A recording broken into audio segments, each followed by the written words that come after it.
ஸ்தோத்திரம். தேவனுடைய ஆலயத்தில் உங்களை எல்லாரும் பார்ப்பது மிக சந்தோஷம்.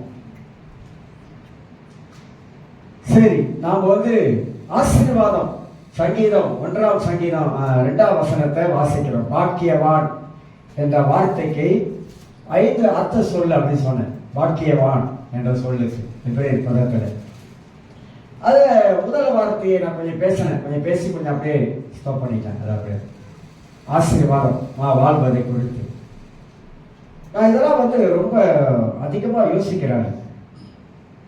நான் அடிச்சு சொல்வேன், 100% சொல்வேன், கிறிஸ்தவங்க ஆசீர்வாதமாக வாழ முடியும். நீ நம்புறீங்களோ இல்லையோ, ஆனால் நான் சொல்லுவேன் கிறிஸ்தவங்க ஆசீர்வாதமாக வாழ முடியும். அந்த ஆசீர்வாதத்தை வாழ முடியாம இழந்ததுக்கு நம்ம தான் ஒரு காரணமாயிட்டோம். வேற யாரும் இல்லை, நம்ம தான் அதுக்கே காரணமாயிட்டோம். ரெண்டாவது ஒரு வார்த்தை சொன்னேன். ரெண்டாவது ஒரு வார்த்தை மகிழ்ச்சி உள்ளவன் அப்படின்னு, மகிழ்ச்சியாய் வாழ்பவன், சந்தோஷமாய் வாழ்பவன் என்று சொல்லி சில காரியங்களுக்கு மத்தியிலே நான் பேசிக்கொண்டு வந்தேன். சந்தோஷமாய் வாழ்பவன். அதுல நீதிமொழிகள் 12:25 நான் வாசித்து காட்டுறேன் உங்களுக்கு. காலையிலே ஒரு மகிழ்ச்சியாய் அவன் வாழ்க்கையிலே மகிழ்ச்சியான வாழ்க்கை வாழ்வதற்கு அவர் பேசுகிற வார்த்தை என்பதெல்லாம் கடைசியா சொல்லி முடித்தேன். பிசாசு நம்மளை மகிழ்ச்சியா வாழ்வதற்கு விடமாட்டான் அப்படின்னு புரிஞ்சுக்கிறோம். ஆசீர்வாதம் வாழ விட மாட்டான், சந்தோஷமா இருக்கிறதுக்காக பிசாசு விட மாட்டான். 2 காரியத்தை மனசுல வைத்துக் கொள்ள வேண்டும். ஒன்று, பிசாசு நம்மளை சந்தோஷமா இந்த பூமியில வாழ்வதற்கு நிறைய இடையூறுகளை, பல காரியத்தை, பலவிதமான காரியங்களை கொண்டாந்து நம்ம வாழ்க்கையில் வைப்போம். நம்ம சந்தோஷமா இருக்கக்கூடாது அப்படி, மகிழ்ச்சியா இருக்கக்கூடாது அப்படி. இன்னொரு காரியம், மனிதர்கள் மூலமாக நம்ம வாழ்க்கையில நம்முடைய மகிழ்ச்சியை நாம் இழந்தோம், சந்தோஷத்தை நாம் இழக்க ஆரம்பிக்கணும். மனிதர்கள் மூலமாக, அது உலக மனிதராக இருக்கலாம், அது ரட்சிக்கப்பட்ட மனிதராக இருக்கலாம். அவங்க மூலமாக நிறைய நம்முடைய வாழ்க்கையில சந்தோஷமாக வாழ்வதை நம் வாழ்க்கையில இல்லாம போயிடுது, மகிழ்ச்சி இல்லாமல் போயிடுது. நேற்று ஒருத்தர், ஒரு பாஸ்டர், அவர் கால் பண்ணி பேசிட்டு இருக்கும்போது சொன்னார், பாஸ்டர் எனக்கு ரொம்ப மன உளைச்சல் ஆயிடுச்சு பாஸ்டர், ரொம்ப மன உளைச்சல், நாள் எடுத்துக்க முடியல, ரொம்ப மன உளைச்சல். நான் சொல்லாததெல்லாம் நான் சொன்னேன்னு சொல்லிட்டாங்க. நான் ஒன்றுமே சொல்லாதெல்லாம் சொல்லிட்டாங்க. ரொம்ப மன உளைச்சல் ஆயிடுச்சு எனக்கு. அதனால என்ன பண்ணேன், நேராக கூப்பிட்டுட்டேன், இதை பேசி தீர்க்கணும். நான் பேசி தீர்த்தாதான் எனக்கு ஒரு மகிழ்ச்சி சந்தோஷம் வரும், இல்லைன்னா மன உளைச்சலாக இருக்கேன் அப்படின்னாரு. பாருங்க, உலகத்தில் நான் பார்க்கிறோம், ரட்சிக்கப்பட்டவங்க கூட பிறருக்கு நிறைய மன உளைச்சலை உண்டாக்கக்கூடிய காரியத்தை பார்க்கிறோம். சொல்லாத காரியத்தை சொன்னேன் என்று சொல்வது பெரிய பாவம், பெரிய பாவம், உண்மையிலே பெரிய பாவம். அது சொல்லாத காரியத்தை சொன்னேன் என்று சொல்வது. ஆகையால மகிழ்ச்சி என்பது நம் வாழ்க்கையிலே வாழ வேண்டியது. ஆண்டவர் சந்தோஷத்தையும் ஆசீர்வாதங்களையும் மகிழ்ச்சி நமக்கு வைத்து விட்டு போயிருக்கிறார். ஆனா நம்மளால சில வேளைகளில் அதுல நம்ம வாழ முடியாதபடி நிறைய போராட்டங்கள்ங்க, நிறைய போராட்டம் வரும் பொழுது இதை நம்ம வாழ்க்கையில அப்படியே இல்லாமல் போகுது. இல்லாமல் போகுதுன்னா அந்த அந்த சந்தோஷம் வாழ்க்கையை விட்டு அப்படியே போகுது. அதுல முக்கியமா நான் பிற்பாடு சொல்லுவேன், முக்கியமா மனுஷன் பேசுற வார்த்தை நம் வாழ்க்கையில ரொம்ப ரொம்ப அது மன வேதனையை உண்டாக்கும் போது, மன வேதனை வரும்பொழுது நமக்குள்ள இருக்கிற அந்த மகிழ்ச்சி அப்படி போயிடும். மனவேதனைனா அது அனுபவிச்சவளவு தான் தெரியும் அந்த மனவேதனை. சில வேளைகள் அந்த மனவேதனை வரும் பொழுது நமக்கு சந்தோஷம் இல்லாமல் நம்ம சில வேளை அழுவ ஆரம்பிச்சிடும், கண்ணீர் வடிப்போம், ரொம்ப தனியாக வந்துடும். இதெல்லாம் அந்த மகிழ்ச்சி நம்ம வாழ்க்கையிலிருந்து அப்படியே எடுத்து போடுது. மகிழ்ச்சியாய் வாழ முடியாமல் மனிதர்கள் மத்தியிலே நாம் வாழ்ந்து கொண்டு இருக்கிறோம். ஆனால் கர்த்தர் நம்மளை எல்லா விதங்களிலும் நம்மளை தாங்கி நடத்துகிறார் என்பதை அறிந்து கொள்கிறோம். நான் இந்த மைண்டை பற்றி நிறைய படித்ததுனால நான் எல்லாத்தையும் மேற்கொள்வதற்கு இந்த மைண்டை செட் பண்ணிட்டேன்.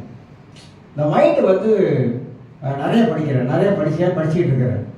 அதனால தான் ஒரு புக்கு எழுதுறேன், மனம் ஒரு குரங்கு அப்படின்னு. ஒரு சக்தி அபாரமான காரியங்கள். மைண்டு அபாரமான சக்தி வாய்ந்தது. ஸோ டைனமிக் பயிற்சியெல்லாம் அதில் எடுக்கிறாங்க. இந்த மைண்டை பற்றி தான் ஒருத்தர் வந்து ஒரு புக்கு ஒன்று காட்டினார். இந்த புக்கை வாங்க பயிற்சி எடுக்கிறா, ஒரு கான்டாக்ட் நம்பர் தெரியல. அவர் எழுதியிருக்காரு, ஆங்கில புக்கிலேருந்து மொழிபெயர்த்து எழுதியிருக்காரு. அது யார் எழுதினாலாக்கா அவர் கிறிஸ்தவர் எழுதியிருக்காரு, வெள்ளைக்காரர் எழுதியிருக்காரு. ஆனால் அவர் வந்து டைனமிக் பயிற்சி கொடுக்குறவர் வந்து கிறிஸ்தவர். அவர் வந்து அந்த புக்கை வந்து இந்த புக்கு 18 வெள்ளி அப்படி. நானும் எப்படியோ முயற்சி எடுத்து பார்க்குறேன், கான்டாக்ட் பண்ணி பார்க்குறேன், நம்பர் கிடைக்க மாட்டேங்குது. நான் ஏன் இதை சொல்கிறேன்னாக்கா, நம்ம அந்த உலகத்தில் கொஞ்சம் நல்லா வாழணும் அப்படின்னு நினச்சாக்கா இந்த மைண்ட் செட்டை கொஞ்சம் மாற்றிக்கணும். இந்த மைண்ட் செட் இது ரொம்ப முக்கியங்க. மைண்ட் செட்டை கொஞ்சம் மாற்றி பாருங்கள், நீங்கள் எல்லாத்தையும் ஜெயிக்கலாம். எல்லாத்தையும் உங்களால் மேற்கொண்டு வர முடியும். நீங்கள் வெற்றி நட போட முடியும். இதெல்லாம் ஒரு நாளைக்கு பெருசாக நினைக்கவே மாட்டோம். வாழ்க்கை நான் அப்போ ஓகே அப்படின்ற நினைக்க மாட்டோம். இல்லை அப்படின்ற ஒரு மைண்ட் செட் நமக்குள்ள வந்துடும். சரி, இன்னைக்கு ரோமர் 8ஆம் அதிகாரம் எல்லாருக்கும் தெரிந்த பகுதி தான். இதில் இருந்து மகிழ்ச்சியாய் வாழ்வதற்கு இதில் ஏதாவது சம்பந்தம் இருக்கான்னு கேட்டால் நிறைய சம்பந்தம் இருக்குது. ஆனால் நீங்கள் படிக்கும்போது அப்படி தெரியாது. நான் பேசும்போது நீங்கள் வந்து ஈஸியாக விலகி கொள்வதற்கு, புரிந்து கொள்வதற்கு உதவியாக காணப்படும். ரோமர் 8ஆம் அதிகாரம் 14ஆம் வசனத்தை வாசிக்கிறார். மேலும் எவர்கள் தேவனுடைய ஆவியினாலே நடத்தப்படுகிறார்களோ அவர்கள் தேவனுடைய புத்திரராய் இருக்கிறார்கள். இதை பல முறை வசனத்தை எடுத்து நான் பேசியிருக்கேன். இன்னைக்கு இன்னொரு கோணத்தில் இதை வந்து பேசலாம் என்று எண்ணுகிறேன். எவர்கள் தேவனுடைய ஆவியினாலே நடத்தப்படுகிறார்களோ, நான் நடத்தப்படுவதால் பின்னால் நான் பேசுகிறேன். உங்களுக்கு நிறைய விஷயம் இருக்கு அதில் நடத்தப்படுவது குறித்து. அப்ப கிறிஸ்தவர்கள் ஆவியானவரால் நடத்தப்படுவதில்லை. கிறிஸ்தவர்கள் ஆவியானவரால் நடத்தப்பட்டா மகிழ்ச்சி இருக்கும், சந்தோஷம் இருக்கும், சமாதானம் இருக்கும். ஏன்னா தேவ ஆவியானவராலே நாம் நடத்தப்படும் பொழுது ஆவியானவர் நமக்கு என்ன செய்கிறார் என்பதை கொஞ்சம் புரிஞ்சுக்கணும். கர்த்தருடைய ஆவியானவர் உங்களுக்குள்ள இருக்கிறது, எனக்குள்ள இருக்கிறார். நமக்குள்ள இருக்கிற பரிசுத்த ஆவியானவர் நம்ம மகிழ்ச்சியா வாழ்வதற்கு, சந்தோஷமா வாழ்வதற்கு அவர் என்ன நமக்கு வந்து வேதத்திலிருந்து சில ஆலோசனை கொடுக்கிறாரு, வேதத்திலிருந்து என்ன கற்றுக் கொடுக்கிறாரு, என்ன புரிஞ்சு கொள்றோம், எப்படி சந்தோஷமான வாழ்க்கையை மாற்றி அமைத்துக் கொள்வது, அதுக்கு என்னென்ன வழிமுறை இருக்கு என்பது பரிசுத்த ஆவியானவர் நமக்கு வேதத்திலிருந்து சில தெளிவான காரியத்தை எடுத்து காட்டுகிறோம். வாசிக்கிற சில வசனங்களை நான் உங்களுக்கு வாசித்து காட்டிட்டு பிற்பாடு நாம் சில காரியத்துக்குள்ளாக கடந்து போகலாம். ரோமர் 8ஆம் அதிகாரத்திலே நான் வாசிக்கிறேன். ரோமர் 8ஆம் அதிகாரத்திலே வசனம் 4-5 வாசிக்கிறேன். மாம்சத்தின்படி நடவாமல் ஆவியின்படி நடக்கிற நம்மிடத்தில் நியாயப்பிரமாணத்தின் நிறைவேறும்படிக்கு அப்படி செய்தான். மாம்சத்தின்படி நடவாமல் ஆவியின்படி நடக்கிறவர்களுக்கு 2 காரியத்தை அவர் பிரிக்கிறார். மாம்சத்தை பற்றி பிற்பாடு பேசுறேன், ஆவியை பற்றி சில காரியத்தில் பேசிட்டு வர. இந்த மாம்சத்தின்படி நடக்கிறவர்களுக்கு அவர்களுக்கு மகிழ்ச்சி வாழ்க்கையில இல்லாமல் போயிருக்கு. ஏன்னா அவங்க மாம்சத்தின்படி வாழ ஆரம்பிக்கிறாங்க. மாம்ச சிந்தை, மாம்ச எண்ணங்கள், மாம்ச யோசனைகள், உலக யோசனைகள், உலக சிந்தனைகள் இதெல்லாம் அவங்களுக்குள்ள இருக்கிறதுனால மகிழ்ச்சியா அவங்களால வாழ முடியல. இப்ப உலகத்தை எடுத்துக்கிட்டா அந்த சூழ்நிலை தான் இருக்கிறாங்க. எத்தனையோ செய்திகளை நாம் பார்க்கிறோம், பல காரியங்களை நாம் கேள்விப்படுறோம். அது போல கிறிஸ்தவ உலகத்திலையும் நம்ம மாசத்துக்கு அடுத்த காரியத்துல நம்ம கால் வைத்துட்டோமாக்கா நமக்குள்ளே இருக்கிற இந்த மகிழ்ச்சி அப்படியே போயிடும், சந்தோஷம் போயிடும், மகிழ்ச்சி போயிடும். இதை நாம் நல்லாக புரிந்து கொள்ளணும். கலாத்தியர் 5ஆம் அதிகாரத்திலையும் 16ஆம் வசனத்தை உங்களுக்கு நான் வாசித்துட்டு பிற்பாடு செய்திக்குள்ளாக நாம் கடந்து போகலாம். கலாத்தியர் 5ஆம் அதிகாரத்திலே வாசிக்கிற 16ஆவது வசனத்தை வாசிக்கிறேன். தேவனுடைய வசனம் சத்தியம் உள்ளது என்பதை நாம் எல்லாரும் புரிந்து கொள்கிறோம். இன்னும் நான் சொல்லுகிறது என்னவென்றால், ஆவிக்கேற்றபடி நடந்து கொள்ளுங்கள், அப்பொழுது மாம்ச இச்சைகளை நிறைவேற்றாதிருப்பீங்க. ஆவிக்கு ஏற்றபடி, வசனம் பாருங்க, ஆவிக்கு ஏற்றபடி, மாம்சத்துக்கு ஏற்றபடி அல்ல, ஆவிக்கு ஏற்றபடி. ஆவிக்கு ஏற்றபடி எப்படி வாழ்றது? ஆவிக்கு ஏற்றபடி வாழ ஆரம்பித்தால் இந்த சந்தோஷமும் மகிழ்ச்சியும் வாழ்க்கையில குறையாது. அதுதான் ஆவிக்கு ஏற்றபடி வாழ சொல்றாரு. இப்ப பைபிள் வாசிக்கும் போது பவுலுடைய ஊழியம், பேதுருடைய ஊழியம் இதெல்லாம் நம்ம வாசிக்கும் பொழுது அவங்களுடைய ஊழியத்தை நம்ம கொஞ்சம் அப்படி பின்னால் திரும்பி பார்த்தோம்னு சொன்னாக்கா, அவங்க பட்ட கஷ்டமெல்லாம் நம்ம படல. பயங்கரமான பாடுகள், கஷ்டங்கள், உபத்திரவங்கள், தொல்லைகள் இதெல்லாம் ஊழியத்திற்கு பாதையில் கடந்து போனாங்க. ஆனால் அவங்களுக்குள்ள ஒரு தெய்வீக மகிழ்ச்சி இருந்தது, ஒரு தெய்வீக சமாதானம் இருந்தது அவங்களுக்குள்ளாக. அதுதான் ஆவிக்கு ஏற்றபடி நாம் நடக்கிறத குறித்து நாம் பார்க்கிறோம். ஓகே, இப்ப இந்த மகிழ்ச்சியில வாழ்க்கையில நிரந்தரமா இருக்கணும் அப்படின்னா வேதம் நமக்கு என்ன கற்றுக் கொடுக்குது என்பதை உபாகம் புஸ்தகத்துல, டிட்டோனமி உபாகம் புஸ்தகத்துல கொஞ்சம் சில காரியத்தை இதிலிருந்து நாம சிந்தித்து பார்க்க போறோம். 1ஆம் அதிகாரம், உபாகமோ 1ஆம் அதிகாரம் 4ஆம் வசனத்தை வாசிக்கிறேன். 40ஆம் வருஷம் 11ஆம் மாதம் முதல் தேதியிலே மோசே இஸ்ரவேல் புத்திரருக்கு சொல்லும்படி தனக்கு கர்த்தர் விதித்த யாவையும் அவர்களுக்கு சொன்னான் என்று வாசிக்கிறோம். இந்த உபாகம் புஸ்தகம் கடந்த கால சம்பவங்களை திரும்ப ஆண்டவர் ஞாபகப்படுத்துகிறார். ஞாபகப்படுத்துவதுதான் இந்த உபாகம் புஸ்தகம். ஆண்டவர் என்ன செய்தாரு நினைப்பூட்டுகிறார். என்னென்ன காரியத்தை நினைப்பூட்டுகிறார். யூத மக்கள், இஸ்ரேல் மக்கள் என்ன செய்தாங்க நினைப்பூட்டுகிறார். நினைப்பூட்டுகிற காரியமா இருக்குது. ஆனா நினைப்பூட்டுகிற ஆண்டவர் இஸ்ரவேல் மக்களுக்கு முக்கியமான ஒரு காரியத்தை அங்க சொல்றாரு. யூத மக்கள் தேவனுக்கு கீழ்ப்படியும்படி ஒரு அழைப்பு கொடுக்கிறார். கர்த்தருக்கு கீழ்ப்படியும்படி ஒரு அழைப்பு கொடுக்கிறார். இப்ப இதுல நான் விளக்க போற சில காரியத்தை, சில வசனங்கள் எல்லாம் நான் பார்க்கிறோம். 26ஆம் வசனத்தை வாசிக்கிறேன். 1ஆம் அதிகாரம் 26ஆம் வசனத்தை உங்களுக்கு வாசிக்கிறேன். அப்படி இருந்தும் நீங்கள் போக மாட்டோம் என்று உங்கள் தேவனாக கர்த்தருடைய கட்டளைக்கு விரோதமாக எதிர்த்து, மகிழ்ச்சி ஏன் போயிருக்கு தெரியுங்களா? எதனால சந்தோஷம் வாழ்க்கையை விட்டு போயிருக்கு தெரியுங்களா? கர்த்தர் சொல்லுகிற வார்த்தையை நாம் கேட்காமல் போவதனாலே இந்த இஸ்ரவேல் மக்கள் கர்த்தருடைய வசனம் அழகா சொல்லுகிறது, உங்கள் தேவனாக கர்த்தருடைய கட்டளைக்கு விரோதமாக நீங்க எதிர்த்து நின்னீங்க. உங்களுக்கு எப்படி சந்தோஷம் வரும்? எப்படி மகிழ்ச்சியா வாழ்வீங்க? தேவனுடைய வார்த்தைக்கு நம்ம எதிர்த்து நின்னா நமக்குள்ள இருக்கிற சந்தோஷம் நம்மளை விட்டு போயிடும். நமக்குள்ள இருக்கிற மகிழ்ச்சி நம்மளை விட்டு போக ஆரம்பிச்சிடும். அதைத்தான் இங்க வலியுறுத்துகிறார். 27ஆம் வசனத்தை வாசிக்கிறேன். உங்கள் கூடாரங்களில் முறுமுறுத்து கர்த்தர் நம்மை வெறுத்து நம்மை அழிக்கும் பொருட்டாக நம்மை எமோரியன் கையிலே ஒப்பு கொடுக்கும்படி நம்மை எகிப்திலிருந்து புறப்பட பண்ணினார். இந்த வசனம் என்ன சொல்றது அழகா, உங்கள் கூடாரங்களில் முறுமுறுக்கிறீங்க. எப்படிங்க சந்தோஷம் இருக்கும்? நம்ம முறுமுறுத்தான் சில வேளையில நம்ம கர்த்தர் நல்லவர் எல்லாரும் சொல்றோம், கர்த்தர் நல்லவர்.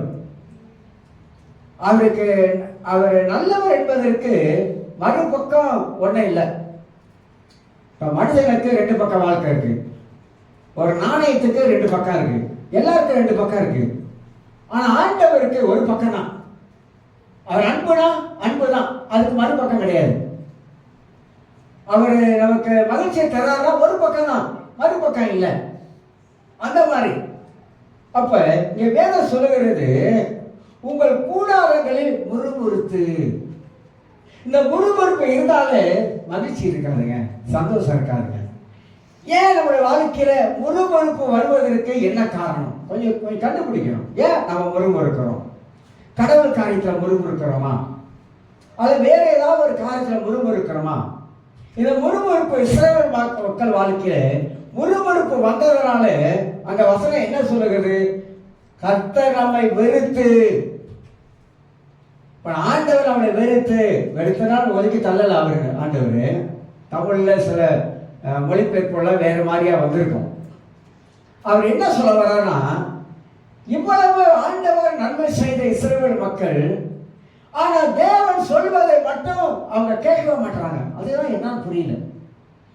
கடவுள் ஒண்ணு சொல்றாரு, இவங்க ஒண்ணு செய்யறாங்க. ஆண்டவர் ஒண்ணு சொல்லிக்கிட்டே போறாரு, இவங்க ஒண்ணு செஞ்சுக்கிட்டே வர்றாங்க.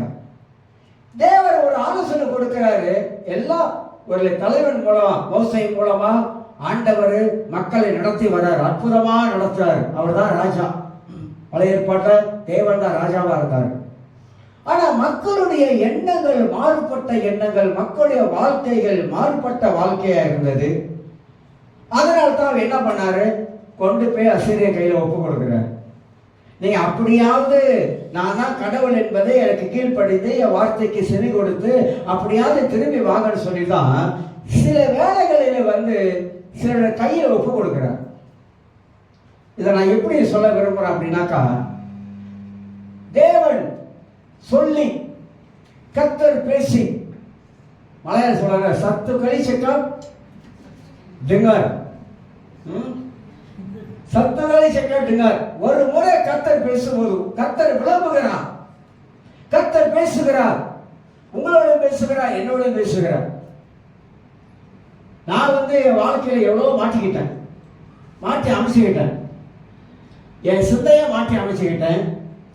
ஆண்டவர் வாழ்க்கையில சில காரியத்தெல்லாம் உணர்த்தும் போது பேசும்போதெல்லாம் நான் மாற்றி அமைச்சுக்கிட்டேன். அதுதான் ஆராதனை கூட என் கண்ணெல்லாம் கலையும்.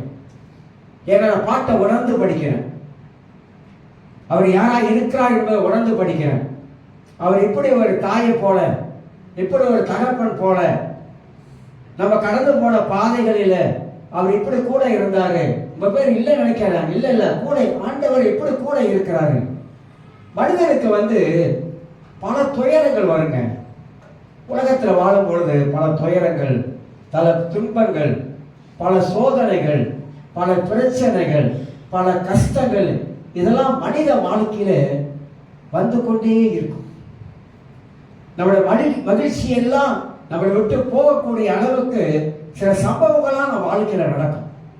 அந்த நேரத்தில் என்ன செய்யுது, நீங்க சொல்லுங்க, என்ன செய்யுது? அந்த நேரத்தில் மனுஷன் தேடி ஓட முடியுமா? மனுஷன் நாடி ஓட முடியுமா? இல்ல. வருத்தப்பட்டு பாரம் சுமக்கிறவர்களே எல்லோரும் என்னிடத்தில் வாருங்க அப்படின்னாரு மத்திய 11:28. இதெல்லாம் யோசிக்கணும். வருத்தப்பட்டு பாரம் சுமக்கிறவர்கள். ஏன்னா அந்த காலத்துல யூதர்கள் அந்த மாதிரி வருத்தத்துக்குள்ளாக, பாடுகளுக்குள்ளாக, கஷ்டத்துக்குள்ளாக போனவங்க. அதான் ஆண்டவர் சொல்றார், வருத்தப்பட்டு பாரம் சுமக்கிற யூத மக்கள் எல்லாரும் என்கிட்ட வாங்க, உங்களுக்கு நான் இளைப்பாறுதல், உனக்கு நான் இளைப்பாறுதல், ஆத்மாவுக்கு இளைப்பாறுதல், உன் மனதுக்கு இளைப்பாறுதல், உன் மனதுக்குள்ளாக மகிழ்ச்சி, சந்தோஷத்தை நான் தரேன். அதுதான் பெரிய பெரிய பிரச்சனை வந்தா அப்படியே தள்ளி போட்டுறது, வெளியே வச்சிருது. போ போ போ போ. இப்பெல்லாம் என்ன அவனை கத்துக்கிட்டனாக்கா, ரொம்ப பொறுமையா இருக்க கத்துக்கிட்டு, பொறுமை, ரொம்ப அமைதியா இருக்கின்ற, பொறுமையா இருக்கின்ற. பரவாயில்ல ஆண்டவரே, எல்லாத்தையும் நீங்க பாத்துக்க ஆண்டவரே, எல்லாரும் உங்களுக்கு தெரியும், எல்லா காரியம் உங்களுக்கு தெரியும், எல்லாத்தையும் நீங்க பாத்துக்கங்க.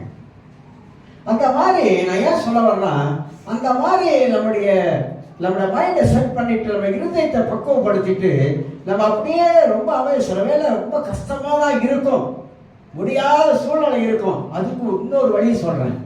அந்த மாதிரி நிலைமையெல்லாம் போயிட்டு ஆண்டு சமூகத்தில் போயிட்டு எவ்வளவு அழுவ முடியுமோ அவ்வளவு அழுதுங்க. நான் சொல்றது உண்மை. நமக்கு சில வேலைகள்ல பேசுறதுக்கு வாய் வராது. நம்ம ஆண்டவர்கிட்ட போயிட்டு, இந்த இஸ்ரவேல் ஜனங்கள் பாரு, ஆண்டவரே நான் ஒக்கமா ஓடனேன், அங்க ஓடனேன், இங்க ஓடனேன், இப்படி ஓடனேன், இப்படி எல்லாம் ஊழியம் செஞ்ச, அப்படி எல்லாம் ஊழியம் செஞ்ச, படாத பாடம் இல்லை, படாத கஷ்டம் இல்லை, என் நிலைமை பார்த்தீங்களா? இது முறுமுறுக்கிறது.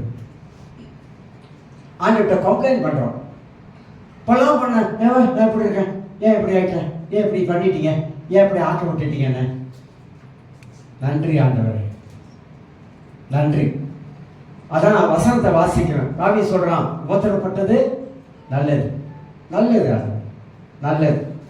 உபத்திரத்து வழியா கொண்டு போனீங்க, ரொம்ப நல்லது, நன்றி ஆண்டவரே. அதனால என்ன, உடைய பிரமாணம், உடைய வசனம், உடைய கட்டளைகள், அனுபவம், பல காரியத்தை நம்ம படிக்கக்கூடிய மனிதர் பல அனுபவத்தின் ஊடாக போகும் பொழுது பல காரியத்தை ஆண்டவர் உங்களுக்கு சரி எனக்கு சரி கற்றுக் கொடுக்கிறார். படிச்சுக்கிறோம், பாடம் படிக்கிறோம். ஸ்கூல்ல உட்காந்து ஒரு ஒரு பிள்ளை எப்படி ஸ்கூல்ல பாடம் படிக்கிறோ அந்த மாதிரி ஆவிக்குரிய உலகத்துல ஊழியத்திலும் சரி, நம்முடைய கிறிஸ்தவ வாழ்க்கையிலும் சரி, நிறைய பாடங்களை படிச்சு கொண்டே வரோம். மனிதனா யாரு, மனிதன் எப்படிப்பட்டவன், அவன் எப்படிப்பட்டவனாக இருக்கிறான், இதெல்லாம் படிக்கிறோம், நிறைய படிக்கிறோம். நம்ம படிச்சது மட்டுமல்ல, அப்படியே காமாயிடும், அப்படியே அமைதியாயிடும். அப்படியே அமைதியாயிட்டு கடவுளுடைய சமூகத்துல, தேவனுடைய பாதத்துல நம்முடைய அழுகை கண்ணீரெல்லாம் அங்க ஊத்தி தீர்த்தரும். ஒருவருக்குள்ள அழுது தீர்த்தரும். ஏன்னா இதயத்துல பாரம், அந்த பாரத்தை தேவ சமூகத்துல தான் ஊத்த முடியும். வேற எங்கேயும் வைக்க முடியாதுங்க. மனுஷன்லாம் வைக்க முடியாது. மனுஷன் ஒன்று சொல்லிட்டீங்கன்னாக்கா 10 பேருக்கு தெரிஞ்சிடும். சரிங்களா? 10 பேருக்கு தெரிஞ்சிடும். அதனால ஆண்டவர்கிட்ட போயிட்டு கண்ணீர் விட்டு அழுது நம்ம இருதயத்தின் பாரத்தெல்லாம் அவர் சமூகத்துல ஊத்தி விடலாம். அப்ப அவர் சொல்லுவாரு. அப்ப கர்த்தருடைய அந்த குரல், அந்த சத்தம் நம்முடைய ஆவிக்குள்ளாக அப்படியே தொழிக்க ஆரம்பிக்கும். இப்படிதான் தேவன் நம்மளை வழிநடத்தி கொண்டு வரார் என்பதை நன்றாக புரிந்து கொள்ளணும். அதுக்குத்தான் நான் சொல்றது. ஏன் பைபிளை வாசிக்க சொல்றேன் தெரியுங்களா? நீங்க அந்த நேரத்தெல்லாம் பைபிள் எடுத்து வாசிக்கும் போது உங்களுக்கே தெரியாது, அந்த வசனத்திலிருந்து ஆண்டவர் அற்புதமா பேசுவார். ஆச்சரியமான விதங்கள்ல அந்த வார்த்தையை கொண்டு நம்மளோடு பேசுவார். அதனால்தான் கஷ்ட நேரத்துல, துன்ப நேரத்துல, பிரச்சனை நேரத்துல, பாடு நேரத்துல சாத்தா சொல்லுகிறாயே பைபிளை தொடர அப்படின்றா. தெரியுமா உங்களுக்கு? ரொம்ப கஷ்டமான நேரத்துல பைபிள் எடுத்து படிக்கிறதுக்கு நம்ம எடுத்து பார்க்க படிக்கலாம். ஒரு எப்படி பிசாசு எப்படி கொண்டு வர தெரியுமா? ஒரு சலிப்பு. என்ன வாழ்க்கை, என்ன கிறிஸ்தவ வாழ்க்கை, என்ன ரசிக்கப்பட்டேன், 30 வருஷம் ஆச்சு, எப்படிதான் இருக்கேன், அப்படி பேசுவான் சாத்தான். சடப்பைய சரிய சாத்தான் பேசுவான். நம்முடைய வாழ்க்கையை டவுன் ஆக்குவான். தேவையில்லாத பேசி கீழே தள்ள பார்ப்பான். நம்ம அதுக்கெல்லாம் ஊ கட்டக்கூடாது. அதுக்கெல்லாம் ஊ கட்டிட்டோம், உன் மைண்ட் அக்செப்ட் பண்ணுது, ஏற்றுக்கொள்ளுது. ஆமா, அவன் சொல்றதெல்லாம் உங்க மைண்ட் ஏற்றுக்கொள்ளுதுங்க. ஏற்றுக்கொள்ளாதீங்க. பலவீனத்திலே நம்முடைய ஆண்டவர் நமக்கு பலனை தருகிற ஆண்டவர். சோதனை காலங்களிலே நம்முடைய ஆண்டவர் நம்மளை சுமந்து தீர்க்கிறவர், சுமக்கிறவர். பைபிள் அப்படிதான் சொல்லுது. சோதனை காலத்துல, பிரச்சனை காலத்துல, போராட்டமான காலத்துல ஆண்டவர் நம்மளை சுமக்கிறவராக இருக்கிறாரு. இதெல்லாம் நம்ம நல்லா புரிஞ்சுக்கணும், நல்லா விளங்கிக்கணும். அப்பதான் அந்த மகிழ்ச்சி நமக்குள்ளாக இருக்கும், அந்த சந்தோஷம் நமக்குள்ளாக எப்போதும் இருக்கக்கூடியதாக காணப்படும். அப்ப இஸ்ரவேல் மக்கள் முறுமுறுக்க ஆரம்பித்தாங்க. அந்த முறுமுறுப்பு வசனம் சொல்லுது, தேவனாகிய கர்த்தருடைய கட்டளைக்கு விரோதமாக எதிர்த்தாங்க. அப்ப இது பாவம் தானே, தப்பு தானே. அப்ப எப்படி சந்தோஷம் வரும்? கடவுளுடைய வார்த்தைக்கு கேட்காதபடிக்கு, தேவன் சொல்வதை கேட்காதபடிக்கு மனிதன் இருக்கக்கூடும் வேண்டாம், அவனுக்குள்ள இருக்கிற மகிழ்ச்சி போயிடும். ஆனா ஒரு மனிதன் மகிழ்ச்சியா வாழணும்னாக்கா அவன் தேவனுடைய வார்த்தையை கேட்க கேட்க, தேவனுடைய வார்த்தைக்கு கீழ்ப்படிய கர்த்தர் மனிதனுக்குள்ளாக தேவ சமாதானத்தையும் மகிழ்ச்சியும் அந்த மனித வாழ்க்கையில இருப்பதை நம்ம பார்க்க முடியும். இருப்பதை அப்படியே பார்க்கணும். அதுதான் கிறிஸ்தவ வாழ்க்கையில காணப்படுகிற முக்கியமான காரியங்கள் என்பதை அறிந்து கொள்ள. அப்ப முதலாவதாக தேவ சத்தத்துக்கு செவி கொடுக்கணும். ஆனா யூத மக்கள் தேவ சத்தத்துக்கு செவி கொடுக்கல. செவி கொடுக்காதனால்தான் பல கஷ்டத்தை அனுபவிச்சாங்க, துன்பத்தை அனுபவிச்சாங்க. அதான் இன்னைக்கு நம்ம இஸ்ரேல் தேசத்துக்காக ஜெபிக்கிறோம், ரட்சிப்புக்காக ஜெபிக்கிறோம். தேவன் அங்கதான் வரப்போறாரு. இயேசு கிறிஸ்து ஒளிவு மலையில தான் இறங்க போறாரு. எப்படி மற்ற நாட்டுக்காரங்க எப்படி விட்டு கொடுப்பாரு? ஆண்டவர் அங்கதான் வரப்போறாரு. எப்படி விட்டு கொடுப்பாரு? வாக்குத்தத்தம் பண்ணப்பட்ட தேசம். ஆபிரகாம் வாக்குத்தத்தம் பண்ணவர், வாக்குத்தத்தம் பண்ணவர் அவர் வாக்கு மாறிடுவாரா? மாற மாட்டாருங்க, மாற மாட்டார். அதனால இந்த மகிழ்ச்சியாய் நம் வாழ்க்கையில வாழ நம்ம பழகி கொள்ள வேண்டும் என்பதை விலகிக் கொள்கிறோம். இரண்டாவது ஒரு காரியம் சொல்கிறேன். தேவன் சொல்வதை இந்த மக்கள் எல்லாம் எப்படியெல்லாம் கேட்கலன்னு சொல்லிட்டு உபாகமம் 28ஆம் அதிகாரத்தை கொஞ்சம் திருப்புங்க, நான் வாசிக்கிறேன். இந்த மக்கள் எப்படியெல்லாம் கேட்காமல் போனாங்க, அதனால மனித வாழ்க்கையில இருக்கக்கூடிய மகிழ்ச்சி எப்படி நம்மளை விட்டு போகிறது அப்படின்னு புரிஞ்சுக்கணும். நம்மளுக்குள்ள இருக்கிற இந்த மகிழ்ச்சி நம்ம வாழ்க்கையில் இருக்கிற மன்னிக்கல் 28 ஒன்றாம் அதிகாரம் 28ஆம் வசனத்தை வாசிக்கிறேன். நாம் எங்கே போகலாம்? அந்த ஜனங்கள் நம்மை பார்க்கலாம் பலவான்களும் நொடியவர்களும் அவர்கள் பட்டணங்கள் பெரியவைகளும் வானத்தை அளவும் மதில் உள்ளவைகளுமாய் இருக்கிறது என்று ஏனோக்கின் புத்திரரையும் அங்கே கண்டோம் என்று நம்முடைய சகோதரர் சொல்லி நம்முடைய இருதயத்தை கலங்கம் பண்ணினார்கள் என்று சொன்னார்கள். இவனோட மனது என்னாச்சு தெரியுங்களா? இஸ்ரவேல் மக்களுடைய இந்த எண்ணம் சிந்தனை என்னாச்சுன்னா, ஐயோ அங்கேயா கானாதேசக்குள்ளேயோ நம்ம போக போறோம், முடியாது. அங்க இருக்கிற மனிதர்கள்லாம் பயங்கரமான மனிதர்கள், ஏனோக்கின் புத்திரர்கள், சாதாரணமான ஆண்கள், இப்படியெல்லாம் அவருடைய மனதுக்குள்ளாக கடவுளை சின்னதாக்கிட்டாங்க. கடவுளை சின்னதாக்கி மனிதர்கள் வந்து பெருசா பார்க்க ஆரம்பிச்சிட்டாங்க. இன்னைக்கு இருக்கிற நிலைமை அப்படிதான். தேவனை நம்ம பார்க்கிற விதம் வேறையாயிருச்சு. ஆனா நம்ம வசனம் சொல்லுகிறது, நம்ம சொல்லுவது உலகத்துல இருக்கிறவங்க காட்டில் நமக்குள்ள இருக்கிற பெரியவர், நமக்குள்ள இருக்கிற ஆண்டவர் பெரியவராக இருந்தால் எல்லா காரியத்தையும் நம்மளால மேற்கொள்ள முடியும், எல்லாத்தையும் மேற்கொள்ள முடியும். ஏன்னா பெரியவர் எனக்குள்ள இருக்கிறார். படிக்கிறாங்களே, பெரியவர் எனக்குள்ளே, அப்படியா இருக்கிறாரா? பெரியவர் உள்ள இருக்கிறாரா? நான் என்ன சொல்ல வரேன் தெரியுங்களா? நம்ம தேவன் யார் என்பதை சரியா அறிந்து கொண்டா நம்மளோட வாழ்க்கை தலைகீழா மாறி போகும்னு சொல்றேன். இதெல்லாம் சில காரியத்துல நம்ம அஞ்ச மாட்டோம். நம்மளால போக முடியும், நம்மளால முன்னுக்கு போக முடியும், நம்மளால ஜெயிக்க முடியும், நம்மளால தேவன் கொடுக்கிற ஆசீர்வாதத்துக்குள்ளாக மகிழ்ச்சிக்குள்ளாக நம்மளால வாழ முடியும். ஆனா பைபிளை படிக்கும் போதுதான் நமக்கு தெரியுது, நம்முடைய சகோதரர் சொல்லி நம்முடைய இருதயங்களை கலகம் பண்ணினார்கள் என்று சொன்னீர்கள். ஏன்னா இஸ்ரவேல் மக்களை பத்தி நிறைய காரியங்கள் ஆவிக்குரிய வாழ்க்கையில் நம்ம படிச்சுக்கோம். அதனால்தான் நம்ம மகிழ்ச்சியா வாழனாக்கா இஸ்ரவேல் மக்களை போல அல்ல, தேவன் மனித வாழ்க்கையில என்ன செய்து வந்தார் என்பதை நாம் அறிந்து கொள்ள முடியும். 42வது வசனம், அதே 1ஆம் அதிகாரத்தில் 42ஆம் வசனத்தை வாசிக்கிறோம். அப்பொழுது கர்த்தர் என்னை பார்த்து, நீங்கள் உங்கள் சத்துருக்களுக்கு முன்பாக முறிந்து போகாதபடிக்கு போகாமலும் யுத்தம் பண்ணாமலும் இருப்பீர்களாக, நான் உங்கள் நடுவே இரேன் என்று உங்களுக்கு சொல் என்ற அவங்களுக்கு சொல் அப்படின்னா. நீங்க போகாதீங்க, உங்க நடுவில் நான் இல்லை, ஏன்னா நீங்க பண்றதெல்லாம் அப்படி இருக்கு. அதனால 43 அப்படியே நான் உங்களுக்கு சொன்னேன், நீங்கள் செவி கொடாமல் கர்த்தருடைய கட்டளைக்கு விரோதமாக துணிந்து மலையின் மேலே ஏறினீங்க. இப்ப நமக்கு ஒப்பிடணும். நான் சொன்னேன், நீங்க கேட்கல, அப்பயே துணி எங்க ஏறுறீங்க? மலைக்கு மேல ஏறுறீங்க. அப்ப என் கட்டளையே மதிக்கல, என் வார்த்தையை நீங்க மதிக்கல. 45 நீங்கள் திரும்பி வந்து கர்த்தருடைய சமூகத்தில் அழுதீர்கள், கர்த்தர் உங்கள் சத்தத்தை கேட்கவில்லை. எப்படி கேட்பாரு? ஏங்க இதெல்லாம் நமக்கு ஒரு லெசன்ங்க. கர்த்தர் சொல்லிக்கிட்டே வராரு, இவங்க கேட்கல, உங்களுக்கு செவி கொடுக்கவும் இல்லை. இப்படி காதேசில தங்கி அங்கே வெகு நாள் இருந்தீர்கள். யூத மக்கள் 40 வருஷம் வனாந்தரத்தில் போக வேண்டிய அவசியமே இல்லை. 38 வருஷம் காதேஸ் வனாந்தரத்தில், காதேஸ் பாணி வனாந்தரத்தில், அங்கதான் 38 வருஷம் இருக்கா சுத்திட்டு வராங்க, சுத்திட்டு அங்கதான் வராங்க. ஏன்னாக்கா கடவுள் சொல்றதை கேட்டிருந்தா எப்பயும் போயிருக்கான். இன்னொன்னு சொல்ற பாருங்க, நம்ம வாழ்க்கை எப்பயோ ஆசீர்வாதமாய் இருந்து வாழ வேண்டிய வாழ்க்கை பின்தங்கிச்சு.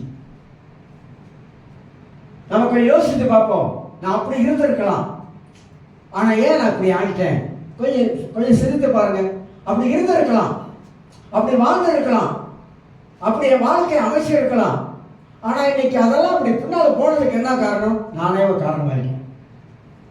இதுதான் வேதம் நமக்கு கற்றுக் கொடுக்குது. நீங்களும் நானும் ஒரு நல்ல நிலைமையில இருந்திருக்க வேண்டியவங்க அந்த நல்ல நிலைமையில இல்லாமல் போனதுக்கு கொஞ்சம் காரணத்தை கண்டுபிடிங்க. உங்களை கொஞ்சம் அலசி பாருங்க. யாருன்னு பார்த்தா நம்மளாதான் இருக்கும். அதனால்தான் கர்த்தர் மனிதனுக்கு ஞானத்தை கொடுத்திருக்கிறாரு. ஞானம் உள்ளவன் தன் வீட்டை கட்டுகிறான். எப்படி கட்டுகிறான்? 7 தூண்கள் மேல வைத்து, நீதிமொழிகள் 9ஆம் அதிகாரத்தை வாசித்து பாருங்க. வீட்டை எப்படி கட்டுகிறான் ஞானம் உள்ளவன்? யூதர்கள் அந்த காலத்துல ஒரு வீடு கட்டா 7 தூண் வைப்பாங்களாம். 7 தூண் வைத்து தான் வீட்டை கட்டுவாங்க. அதுதான் சொல்லப்படுது. அப்ப ஞானம் உள்ளவன் அவன் எப்படி தன் வாழ்க்கையை அமைத்துக் கொள்ளுகிறான்? ஞானம் உள்ளவன் உலகத்தில் அவன் எப்படி வாழ ஆரம்பிக்கிறான்? ஏன் நமக்கு தேவன் அருமையான ஒரு ஞானத்தெல்லாம் கொடுத்துருக்காருங்க. பைபிள்ல இருக்கிற காரியத்தை வாசித்தாலே நமக்கு ஞானம் இல்லாதவன் கூட ஞானவனா மாறிடும். ஏன் தெரியுங்களா? நம்ம கேட்க மாட்டோம். கேட்காத ஒரு குறை தான் நம்ம வாழ்க்கையில. அதை கேட்டமாக்கா நம்ம வாழ்க்கையில நிச்சயமாக நம்ம மகிழ்ச்சியாக ஆசீர்வாதமாக நம்மளால வாழ முடியும் என்பதை நாம் அறிந்து கொள்ள வேண்டும். ஆகையினால கர்த்தருடைய கட்டளைக்கு விரோதமாக எதிர்த்து நிற்க கூடாது. ஏசாயா புஸ்தகத்துல 1ஆம் அதிகாரத்தை எடுத்துக்கொள்வோம். இதை நம்முடைய மகிழ்ச்சியை எப்படி நம்ம வாழ்க்கையிலிருந்து எடுத்து போடுறது என்பதை உங்களுக்கு காட்டுறாங்க. நம்ம சந்தோஷமா இல்லை, ஆமா வாழ முடியல, மகிழ்ச்சியா வாழ முடியல. ஏங்க நம்முடைய வாழ்க்கையில மகிழ்ச்சியும் சந்தோஷமும் வாழ்க்கையில ஏன் இல்லாம போறதுக்கு சில காரணங்களை தான் காட்டுகிறேன். அப்ப கர்த்தருடைய வார்த்தைக்கு நாம செவி கொடுத்து கீழ்ப்படிந்தா நிச்சயமாக தேவன் கொடுக்கிற மகிழ்ச்சியும் சந்தோஷமும் நம்ம வாழ்க்கையில காணப்படும். ஏசாயா புஸ்தகத்துல 1ஆம் அதிகாரம் நான் 2ஆம் வசனத்தை வாசிக்கிறேன். வானங்களே கேளுங்கள், பூமியை செவி கொடு, கர்த்தர் பேசுகிறான். யாருக்கிட்ட? வானமே செவி கொடு, பூமியே கேளு. வானத்திட்ட பேசுறாரு, பூமியிட்ட பேசுறாரு.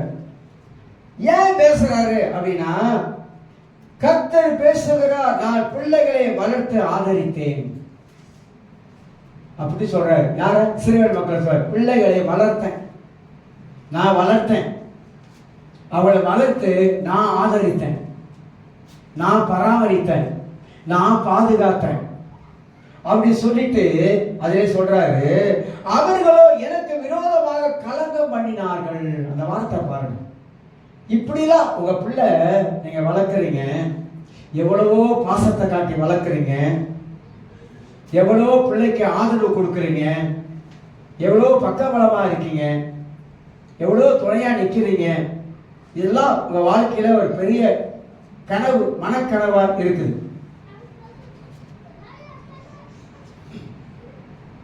நேற்று ஒரு யூடியூப்ல ஒரு முக்கியமான செய்தியை பார்த்தேன். அது நல்லா இருக்கும் கேட்கறதுக்கு. அதனால தான் கொஞ்சம் பார்ப்பேன். நான் அதை டிபேட் மாதிரி பேசுவாங்க, ரொம்ப நல்ல காரணம் பேசுவாங்க. 2 ஆம்பளை பிள்ளை, ஒரு பையன் படிக்கிறான். அப்ப அவனுக்கு வயிற்று வலினால பரீட்சை எழுத முடியினால அவன் ஹாஸ்பிட்டல் கொண்டு போறாங்க தாயார். கேட்டீங்களா? இல்லை, அதான் கேட்கறீங்க. கொண்டு போயிட்டு மருத்துவமனையில் அட்மிட் பண்ணாக்கா பையனுக்கு குடல்ல ஓட்டை. ஸோ அதை சரிப்படுத்தணும்னு சொல்லிட்டு டாக்டர் உடனே பண்ணி ஆப்ரேஷன் பண்ணிட்டாங்க. ஆப்ரேஷன் பண்ணவன் அவன் சீரப்பா இன்னொரு குடலை ஓட்ட போட்டான். தண்ணி கொடுத்தா தண்ணி வெளியே வருது. மனுஷன் அழுகுறாங்க சொல்லிக்கிட்டு. அப்புறம் திருப்பி ஒரு ஆப்ரேஷன் பண்ணணும் அப்படின்னு சொல்லிட்டு திருப்பி ஒரு ஆப்ரேஷன் பண்ணாங்க. திருப்பி ஆப்ரேஷன் பண்ண பார்த்தா இந்த பண்ண டாக்டர்கள்லாம் அந்த அளவுக்கு இதாக இல்லை, கேர்லெஸ். கடைசியாக அந்த பையன் வெண்டிலேட்டர் வச்சுட்டாங்க. அந்த வெண்டிலேட்டர் எடுத்துட்டாங்க. மூச்சு விடுறதுக்கு அது சப்போர்ட் பண்ணும், மூச்சு சப்போர்ட் பண்ணுறது வெண்டிலேட்டர் எடுத்தாலும் பையனுக்கு மூச்சு விட முடியல. அப்பா அவங்க தொட்டு வெளியே போட சொல்லி வேண்டிட்டாங்க. கடைசியாக அந்த பையன் செத்து போயிட்டாங்க. படிக்கிற பையன் அந்த இதில் பேசுகிறாங்க. ஒரு பெத்த தாய் என்ன பண்ண தெரியல, அந்த பயசத்தை 2 பாம்புக்குள்ள ஒரு பயசத்தை உடனே சாப்பிட்றதுக்கு ரோட்டுக்கு போயிட்டாங்க. ரோட்டில் போய் விழுந்துட்டாங்க, காடி அடிச்சு செத்துடலாம். அப்போ காப்பாற்றி அப்புறம் அவங்க நினைச்சாங்களாம், இல்லை இன்னொரு பையன் இருக்கான், இல்லை சொன்னாங்க இன்னொரு பையன் இருக்கான், அவனுக்கா நீ வாழு. அப்ப ஒரு பெற்ற தாய் அந்த பிள்ளை மேல வைக்கிற அந்த பாசம், அந்த பிள்ளை மேல வைக்கிற அந்த அக்கறை, தன் பிள்ளைக்காக தன் ஜீவனை உயிரே பரவாயில்ல, அவன் இல்லாம போயிட்டான். ஏன்னா அங்க நடந்த தப்புனா தவறுனால இப்ப கேஸ் போட்டிருக்காங்க. அது அதனால ஒரு ஒரு அது மாதிரி நம்முடைய ஆண்டவர் தாய் தகப்பனமாக இருந்து நமக்கு ஆதரிக்கிறாரு, நம்மளை ஆதரிக்கிறாரு. நமக்கு எவ்வளவோ காரியங்கள் கர்த்தர் செய்திருக்கிறாரு. கொஞ்சம் திரும்பி பார்ப்போம். எவ்வளோ இன்னைக்கு இந்த அளவுக்கு நம்ம இருப்பதற்கு காரணம் அவர் தாங்க. அவர் தான், வேற யாரும் கிடையாது. எவ்வளோ வாழ்க்கையில முண்டி அடிச்சு வந்திருக்கிறோம். ஆனா அவர் தான் நம் வாழ்க்கையில எல்லா விதத்திலையும் நம்மளை நடத்தி வந்திருக்கிறார். ஆனா யூத மக்களை, இஸ்ரேல் மக்களை அப்படிதான் செஞ்சாரு. ஆனா அவர்களோ கடவுளுக்கு விரோதமாக கலகம் பண்ணலாம். ஆண்டவரோட மனசு எவ்வளவாய் வேதனைப்படும். ஒரு உலகத்தில் இருக்கிற ஒரு பிள்ளை தன் தாய்க்கு இவ்வளவுதான் செஞ்சு ஏதாவது பண்ணிட்டா அந்த தாயோடைய மனசு, தகப்புடைய மனசு எவ்வளவா கலங்கி போயிடும். அந்த மாதிரிதாங்க தேவனுடைய இருதயம். ஆண்டவர் இருத்த பைபிளை தாங்க பார்க்க முடியும். புதிய ஏற்பாட்டிலும் பார்க்கலாம், பழைய ஏற்பாட்டிலும் பார்க்கலாம். தேவன் எப்படிப்பட்ட இருதயம் உள்ளவராய் இருக்கிறார், எப்படிப்பட்ட நம் மேலே நினைவுள்ளவராய் இருக்கிறாரு. நாம் நல்லா இருக்க வேண்டும் என்பது அவருடைய நினைவுல எப்படியெல்லாம் இருக்கிறது. ஆனா நாமளோ தேவனுடைய வார்த்தைக்கு செவி கொடுக்காமலே போறோமே, அதுதான் அவர் வேதனைப்படுறாரு. அப்ப எப்படி மகிழ்ச்சி வரும்? சமாதானமும் மகிழ்ச்சி எப்படி வரும்? ஆண்டவருடைய வார்த்தைக்கு நாம் செவி கொடுக்கும் பொழுதுதான் நமக்குள்ளாக ஒரு சந்தோஷம் வாழ்க்கையில வர ஆரம்பிக்கும், மகிழ்ச்சி வர ஆரம்பிக்கும். எல்லாரும் இந்த காலவெல்ல தெரிந்து கொள்ளுங்க, கர்த்தருடைய வார்த்தை நமக்கு முக்கியமான. நம்ம சங்கீதத்தில் படித்தோம், நம்முடைய வேதம் சத்தியம், கடவுளுடைய வேதம் சத்தியம். அதுதான் நம்ம வாழ்க்கையில முக்கியமா இருக்கிறது. எபிரேயர் புஸ்தகத்துல 5ஆம் அதிகாரத்தை திருப்புகிறேன். இந்த ஏசாயா புஸ்தகத்துல இன்னும் 6ஆம் வசனத்தை வாசிக்கிறேன். ஏசாயா 6ஆம் அதிகாரத்தில் 1ஆம் அதிகாரம் 6ஆம் வசனத்தை நான் வாசிக்கிறேன்.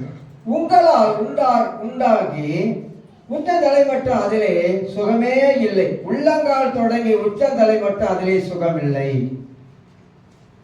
ஏனாக்கா 4ஆம் வசனம், ஐயோ பாவமுள்ள ஜாதியும் அக்கிரம சிந்தையால் பாரசு வந்த ஜனமும் பொல்லாதவர்கள் சந்ததியும் கேடு உண்டாக்குகிற புத்திரமாய் இருக்கிறார்கள். கர்த்தரை விட்டு இஸ்ரவேலின் புத்திரருக்கு கோபம் உண்டாக்கி பின்வாங்கி போனார்கள். கர்த்தர் ரொம்ப மனசு வேதனையா சொல்றாரு, ரொம்ப வேதனையா சொல்றாரு. ஏன் ஜனங்கள் என்னை விட்டு பின்மாறி போறாங்க? ஒரு இடத்துல கேட்கிறாரு ஏசாயா புஸ்தகத்துல, வாங்க வழக்காடுவோன்னு கேட்கிறாருங்க. வாங்க வழக்காடுவோம், நான் உங்களுக்கு என்ன செஞ்சேன்? ஏன் என்னை விட்டு போறீங்க? ஏன் என் காரியத்தில் ஈடுபடாம இருக்கீங்க? ஏன் எனக்காக சேவை செய்ய மாட்டீங்க? ஏசாயா கேட்கிற, யார் நமது காரியமா போவா? யார் போவா? ஏசாயா சொல்றான், ஆண்டவரே நான் இருக்கிற, என்னை அனுப்பும் ஆண்டவரே, நான் போறேன். தேவனுடைய இருதயம் அந்த அளவுக்கு அங்கலாய்க்குது. ரொம்ப ஆண்டவர் பாரப்படுறார். அகஸ்தியன் ஜெபக்குமார் ஒரு சமயம் சொல்றாரு, சாட்சிகளை கேட்டிருப்பேன் தெரியல. அப்போ தினகரன், ஜீவானந்தம் இவங்களாம் இருக்காங்க. அவர் பீகாருக்கு அவரை மிஷினரி அனுப்ப போறாங்க. அனுப்புறதுக்கு முன்பதாக ஒரு போஸ்டர்ல இயேசுடைய கண்ணில் இருந்து அப்படியே தாரியா தண்ணி ஊற்றணும். அதை பார்த்தாராம். அப்படியே அவர் இயேசுவோட கண்ணில் இருந்து அப்படியே தண்ணி அப்படியே தாரியா ஊற்றணும். அந்த தரிசனத்தை பார்த்துட்டு அவர் பீகாருக்கு தன்னை ஒப்பு கொடுத்தார். அப்போ தினகரன் ஐயா, ஜீவானந்தம் இவங்கெல்லாம் ஜெபம் பண்ணி தான் அவரை அனுப்பினாங்க பீகார். பீகாருக்கு போனால் இவருக்கு தமிழ் எங்க தெரியாது. ஆனா அங்க போயிட்டு இந்தியை கத்துக்கிட்டாரு. இப்ப இந்தி இலக்கண மொழியில இந்தி பேசுவாராம். இந்திக்காரன் கூட முடிச்சிடும். ஆனா சாதாரணமா கஷ்டப்படல, பயங்கரமா கஷ்டப்பட்டு இருக்கிறார். பீகார் சாதாரணமான ஏரியா இல்லைங்க. ஸ்கூல் கட்டி இருக்காரு, பயங்கரமா ஸ்கூல், ஹாஸ்பிட்டல் கட்டி இருக்காரு. சேவை, ஆண்டவருடைய சேவை பாருங்க. ஏன் ஸ்கூல் கட்டுறாங்கன்னா மற்ற பிள்ளைகள் வந்து படிச்சு அது மூலமா ஆதாயப்படுத்துவதற்கு, ஹாஸ்பிட்டல் ஏழைகளுக்கு உதவுவதற்காக. அப்ப அவர் ஆரம்பிச்ச அந்த ஊழியம் அவ்வளவு கடினமான ஊழியம், அடிலாம் வாங்கியிருக்காரு. இப்ப கர்த்தர் பார்க்கிறார், அந்த மாதிரி இருதயத்தை கர்த்தர் பார்க்கிறார். அந்த மாதிரிதான் தேவனுடைய இருதயம் இருக்குது. நீங்க நினைக்கிற மாதிரி இல்ல. ஆண்டவர் தண்டிச்சுவாரு, அடிச்சிருவாரு, வெட்டிடுவாரு, குத்திடுவாரு. ஏன் சொல்றான்? ஆண்டவர் வெட்டிடுவாரு, குத்திடுவாரு, அடிச்சிருவாரு. தேவனுடைய இருதயம் வந்து அப்படிப்பட்ட இருதயம், தத்தளிக்கிற இருதயம். எனக்காக யார் போவா? தத்தளிக்கிற இருதயம். என் காரியமா யார் போவா? தத்தளிக்கிற இருதயம். என் மக்களுக்காக யார் ஜெபம் பண்ணுவா? தத்தளிக்கிற இருதயம். உலகத்துல பயங்கரமான சூழ்நிலை இன்னைக்கு நடந்துகிட்டு இருக்குங்க. வெப்பம் ஒரு பக்கம் ஏறிடுச்சு, சூடு அதிகரிச்சிருச்சு. என்னென்னமா சொல்றானுங்க, உலகத்தோட முடிவு வரப்போதும் அப்படின்னு. அது பைபிள் தெளிவாக சொல்லிருச்சு நமக்கு. நான் என்ன சொல்ல வரேன்னா, இப்படியேப்பட்ட இந்த உலகத்தில் வர நம்ம வந்து ஏர்கான் போட்டிருக்கோம், நல்ல ஒரு சேர்ச்சி, சூடு ஏறாமல் ஏர்கானை போட்டு குழு குழு ஜிலு ஜிலுன்னு உட்காந்து ஆண்டவரை ஆராதிக்கிற நமக்கு ஆண்டவரை இடம் கொடுத்துருக்காரு. மலேசியாவில் எல்லா இடத்துலையும், ஆப்பிரிக்கா போவேன், மற்ற இடத்துல பாருங்க, இந்த மாதிரி கிடையாது. இந்தோனேஷியாவை பாருங்க, டவுனுக்கு போகாதீங்க, ஊழல் பிளேஸுக்கு போங்க, கம்போங்க ஏரியா. நான் போயிருக்கேன். எனக்கு சாப்பிட்றதுக்கெல்லாம் எனக்கு ஒம்பாது. ஏன்னா பட்டி விற்பான், முள் மேலே முடி இருக்கும், ஒம்பாது சாப்பிட்றதுக்கு. நான் சாப்பிட்டு தான் ஆகணும், சாப்பிடணும். அவனுக்கு வந்து சாப்பிடலன்னா நான் உங்களை வந்து ஏதோ குறை நினைச்சிருவான். ஏன் சாப்பிட மாட்டாரு, எதனால் சாப்பிட மாட்டாரு, பாப்பா பாப்பான்னு அவனை ஆறாதெல்லாம் எக்ஸலண்ட் ஆராதிப்பானு. அவனுக்கு பேச்செல்லாம் பார்த்தீங்கன்னா நம்மளாம் நிற்க முடியாது. இன்னைக்கு நம்ம போய் பார்க்கணுங்க, பார்த்தா தான் நமக்கு தெரியும் அவங்க எப்படி இருக்கிறாங்க, என்ன மாதிரி கடவுளை ஆராதிக்கிறாங்க, ஏழையாக இருக்கிறாங்க. ஒரு காலத்தில் நாங்கள் போகும்போது எங்கள் ஊழியக்காரர் எங்கள் கிளைஞர் உள்ள ஒருத்தர் கூட்டு போனார். ஒரு மிஷின் ஒரு இதாக போகணும், ஒரு 10 பேர்கிட்ட போகணும். காணிக்க கொடுக்கறதுக்கு காணிக்க இருக்காது. நாங்கள் காணிக்க கொடுத்தா காணிக்க போட சொல்லுவோம், கொடுக்கறதுக்கு கற்றுக் கொடுத்தோம். இன்னைக்கு அவன் கொடுக்குறான். 3 நாள் கூட்டம் இந்தோனேஷியா போய் போன ஹோட்டல் தாங்கிறது, ஹோட்டல் ஃப்ரீ, சாப்பாடு ஃப்ரீ, ஃப்ளைட் டிக்கெட் எவ்வளோ காசு. கடைசியாக 3 நாள் மீட்டிங் முடிஞ்சோடனே ஃபிட்டத்தரெல்லாம் எடுக்குவாங்க, பாஸ்டர்லாம் எடுக்குவாங்க, வந்துட்டு உங்களுக்கு ஃப்ளைட் டிக்கெட் எவ்வளோ, அந்த காசை கொடுத்துறோம். ஆச்சரியமா இருக்குங்க. ஒரு காலத்துல கொடுக்க முடியாதவன் இப்ப திருப்பி கொடுக்கணும், நமக்கு கொடுக்கணும். ஆனா உள்ளுக்கெல்லாம் இந்தோனேஷியா உள்ளுக்கெல்லாம் போய் பார்த்தீங்கன்னா மக்கள் ஏக்கோனில் ஒன்றும் இல்லை, ஆட்டி ஆராதிக்கிறாங்க பாருங்க. நான் போன உள்ளுக்கு ஒரு இடத்துக்கு போயிருந்தேன், டாய்லெட் இல்லை, சீனி சாக்கு வச்சு மறைச்சிருக்கான், அங்கதான் போய் போகணும். படுக்க சிமெண்டில் படுத்தோம்,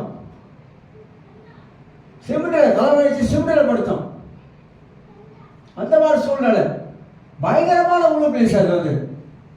ஆனா ஆண்டவரை சந்தோஷமா ஆராதிக்கிறாங்க, சந்தோஷமா ஆராதிக்கிறோம், மகிழ்ச்சியா ஆராதிக்கிறோம். ஆனா நம்ம நேரம் அப்படி இல்லை. அதுதான் சொல்றேன், ஆண்டவரே நாம வந்து எந்த காலத்திலேயும் தேவனுடைய வார்த்தைக்கு கீழ்ப்படியாமலே நாம் போயிட்டோமாக்கா அவ்வளவுதான், நம்ம போக்க வேறே போயிடும். அதனால்தான் கர்த்தருடைய வார்த்தைக்கு நாம் செவி கொடுக்கும் பொழுது மட்டும்தான் கர்த்தர் நம்மளை மகிழ்ச்சியான வாழ்க்கையில கொண்டு போவார். கஷ்டம் வரான்னு சொல்ல வரல, பிரச்சனை வரான்னு சொல்ல வரல, அதுக்கு மத்தியில நமக்கு அந்த சந்தோஷமும் அந்த தேவனுடைய மகிழ்ச்சியான வாழ்க்கையில இருக்குன்னு சொல்ல வர. புரிஞ்சுக்க, வாழ்க்கை என்பது இந்த உலகத்துல கொஞ்ச நாள் அப்படியே வாழ்ந்துட்டு போயிட்டே இருக்கும், கொஞ்ச நாள் தான் அப்படியே வாழ்ந்து போயிட்டே இருக்கும். காலங்கள் எல்லாம் போயிட்டு இருக்கு, சூழ்நிலை மாறிடுது, நிறைய மாறிடுச்சு. சூழ்நிலையெல்லாம் போக போக எப்படி மாறும் தெரியாது. ஆனா ஆண்டவர் வரும்போது அவருடைய வார்த்தைக்கு நாம் கீழ்ப்படிந்து அவருடைய இதயத்துக்கு ஏற்ற மாதிரி நம்ம வாழ்வது, அவர் இதயத்துக்கு ஏற்ற மாதிரி நம்ம வாழ்ந்துடணும். தாவீதின் இதயத்துக்கு ஏற்றவன். தாவீது நல்லவனா? ஆனா வசனம் தாவீதின் இதயத்துக்கு ஏற்றவன். ஏன் அப்படி சொல்றது தெரியுங்களா? தாவீதின் இதயத்துக்கு ஏற்றவன். தாவீது என்ன பண்ணாலும் போய் கடவுள் காலில் விழுந்துருவான். என்ன பண்ணாலும் யார் காலையும் விழ மாட்டான், ஆண்டவர் காலில் போய் விழுந்துருவான். அதான் சங்கீத வாசித்து பார்த்தா நமக்கு தெரியும். அந்த மாதிரி நம்முடைய வாழ்க்கையிலே தேவன் வைத்திருக்கிற இந்த வசனங்களை வாசிக்கும் பொழுது, 3ஆம் வசனம் வாசிக்க, மாடு தன் எஜமானைய, கழுதை தன் ஆண்டவனை முன்னணியும் அறியும், இஸ்ரவேலோ அறிவில்லாமல் என் ஜனமோ உணர்வில்லாமல் இருக்கிறது என்றார்.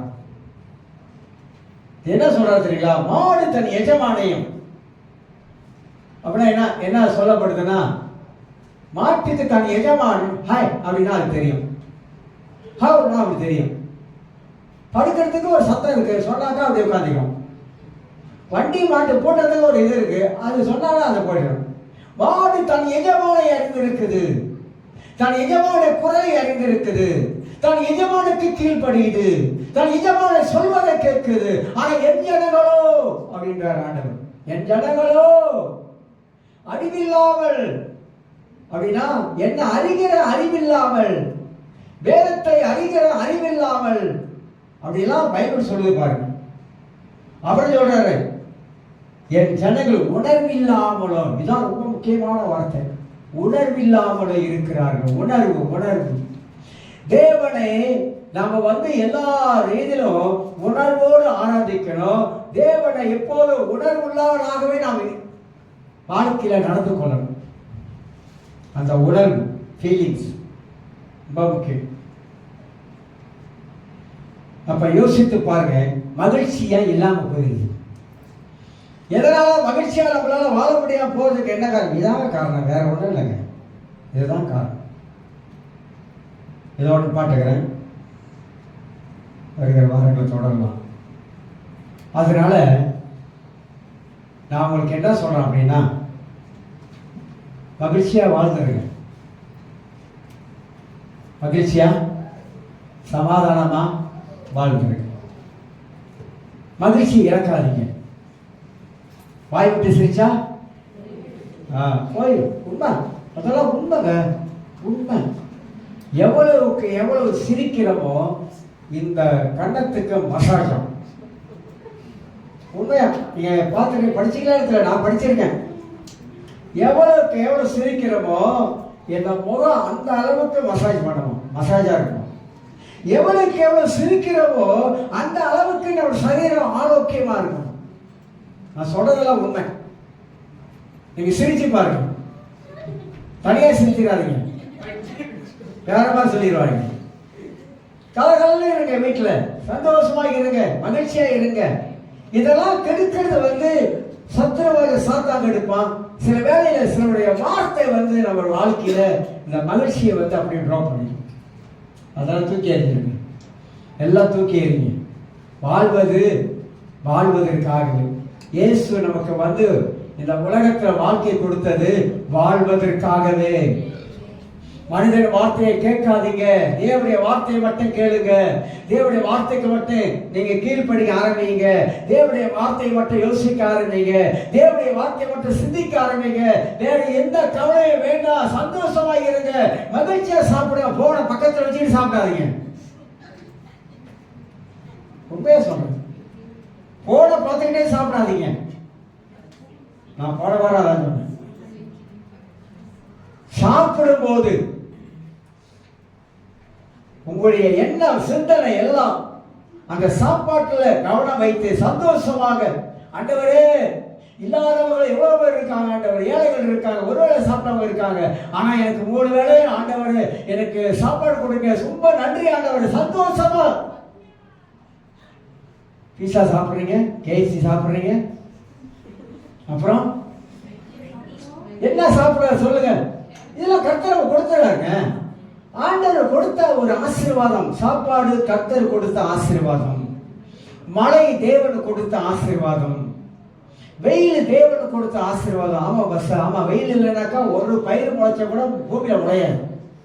வெயில் இல்லைனா மழையும் ஆசீர்வாதம், வெயிலும் ஆசீர்வாதம். எது ஆசீர்வாதம் இல்லை? எல்லாமே ஆசீர்வாதம். அதான் சொல்றேன், ஏய் மழை பெய்யாதே சொல்லாத. மழை பெய்யட்டும், நல்லது சொல்றான். மழைக்கு நான் கட்டளை இடுகிறேன். நீ கட்டளை இல்லாமா? உனக்கு அதிகாரம் இருக்கா? ஏசாயா புஸ்தகத்தில் வசனம் இருக்கு, கட்டளை இடக்கூடாது. மழையை பார்த்து இயற்கையை வச்சிருக்கிறார் ஆண்டவர். இயற்கையா உலகத்துல மழை பெய்வதற்கு, பூமி விளைவதற்கு, பயிர் விளைவதற்கு. இங்க வசனம் கேட்ட மாதிரி இருக்கா? மழை ஏன் பெய்யுதுன்னா பூமியில பயிர் விளையுங்க, குடிக்க தண்ணி வருங்க நமக்கு. இந்தியாவில் பாருங்க, நம்ம மாதிரியா நாட்டு மாதிரியா மழை பெய்யுது கிடையாதுங்க, வறட்சி. ஆனா தேவன் எல்லா விதத்திலும் அவருடைய ஜனங்களை இந்த பூமியிலே ஆசீர்வதித்து மகிழ்ச்சியா வாழ்ப்பாடா விட்டாரு. மகிழ்ச்சியா இரு, சந்தோஷமா இரு. ஏதே தோட்டத்துல சந்தோஷமாகிடும். யாருக்கும் குறுக்க இடம் கொடுக்காத. வீட்டுக்குள்ள குடும்பத்துக்குள்ள இடையில எவனும் அந்த உள்ள நுழைவதற்கு இடம் கொடுக்காதுன்னு சொன்னார். கொடுத்துட்டானுங்க, கொடுத்துட்டான். கொடுத்ததுனால என்ன ஆயிடுச்சு? கொடுத்ததுனால வந்த பிரச்சனை தான். அங்க ஆரம்பிச்சது தொடர்ந்து வந்துகிட்டே இருக்கு, சந்ததியா இது வரைக்கும் வந்துகிட்டே இருக்கு. அன்னைக்கு இடம் கொடுக்காம இருந்தா ஏவாளு இந்த பிரச்சனையே இருந்திருக்காது. இடம் கொடுத்ததுனால தான் இவ்வளோ பிரச்சனை கடந்து போக வேண்டியது. ஆகையினால மீண்டும் சொல்லுகிறேன், மகிழ்ச்சியாய் வாழுங்க, சமாதானமா வாழுங்க, சந்தோஷமாய் வாழுங்க. எல்லாரும் சோத்திரம் ஆண்டவரே, நன்றி ஆண்டவரே.